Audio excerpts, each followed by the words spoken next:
And according to reports, what we are learning further is that the strike on Iran's nuclear facilities has marked the first time the US Air Force had ever used the 30,000-pound bunker-busting bomb called the GBU 57 Massive Ordnance Penetrator in combat, that we have been also speaking about in conversations with our esteemed guest. And Colonel Sanjeev Kumar continues to be with us. Sir, thank you very much for your patience. Now, it is for the first time, sir, that the reports have suggested the US has used the GBU 57 bunker buster missiles to carry out these attacks. What does this mean, as this only signals out for the escalations to be more stronger than ever when we speak of countering, in fact, Iran as far as US's intention is concerned?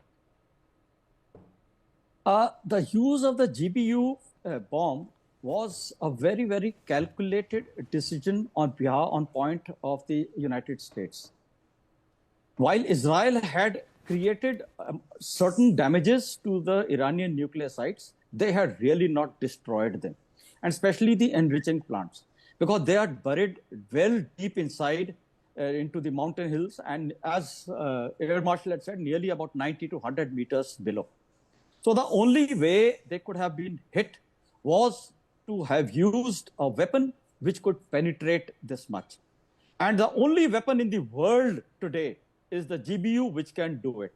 So therefore, it was a very, very calculated and a thought out decision. And to be sure, America also had to be 100% sure that the bomb is going to succeed and not fail, because it would have ultimately resulted in, if it had failed, it would have resulted in a blotch on the American weapons industry, which is supposed to be one of the best in the world. Why one? It is the best in the world. And therefore, they had to take a very, very calculated action, and which they did. And that is why they've used multiple bombs to ensure that the damage is extensive and not retrievable on point of Iran. Colonel Sanjeev Kumar, one important point that I would also like you to comment and stress over is the question that's upcoming in the current discourse, is that do you see the US bases in the Middle East also being targeted by these proxies? The proxies actually are finished, if you come to see, except for the Houthis in Yemen. Rest, the Hezbollah is finished, the Hamas is finished, there is nothing there. Now, if there is a response against the US bases which are there in the Middle East, firstly, please understand these bases are in Saudi, they are in Bahrain, they are in Kuwait, they are in all these other countries which really do not like Iran. Because Iran, firstly, Shia-Sunni divide, and the other divide which already exists in these countries. And second is, Iran has always been a hegemonistic state and been trying to, up that they are the keepers of the Islam, etc., whichever there, which has never been gone down with the other Arab countries. So for them to target this might even result in Iran opening another front with any of these other countries. Second is, the US bases, if targeted, Iran also knows, and so does the world know, will result, even one death of a US soldier in Middle East today because of Iranian action will result in a huge collateral damage on Iran. And Iran is well aware of this. So I do not think they will even attempt to do this.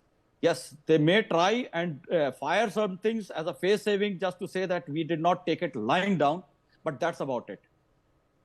Colonel Sanjeev Kumar, thank you very much. I'll request you to kindly stay on. We are also, in fact, gathering more inputs. While the Israeli media has also reported several impacts in the different parts of the country after the latest Iranian missile barrage. Even in the latest, the Israeli emergency services are now heading to the tense scenes after latest wave of Iranian missiles. Israeli emergency responders are heading to tense scenes following reports of impacts from the latest wave of Iranian missiles. Emergency agencies, Megan David has in a statement stated, and I quote, "Following the alarms that were heard in the last few minutes, MDA teams went out to search the scenes where reports were received." Dr. Lauren Dagan Moss continues to be with us. Thank you, ma'am, for being with us, and appreciate your presence once again.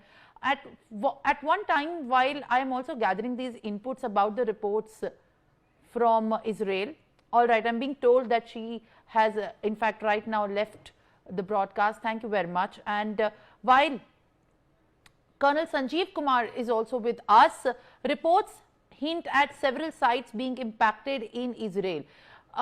Colonel Sanjeev Kumar, after the entire escalation comes to a standstill in a few more weeks, what is that you're looking at continues to be the biggest learning for Iran from all of these strikes that it had started this last week? While in the initial time also, when the Donald Trump had maintained the dilemma, was it in the will of Iran to also have understood and anticipated such a kind of response from the US's side?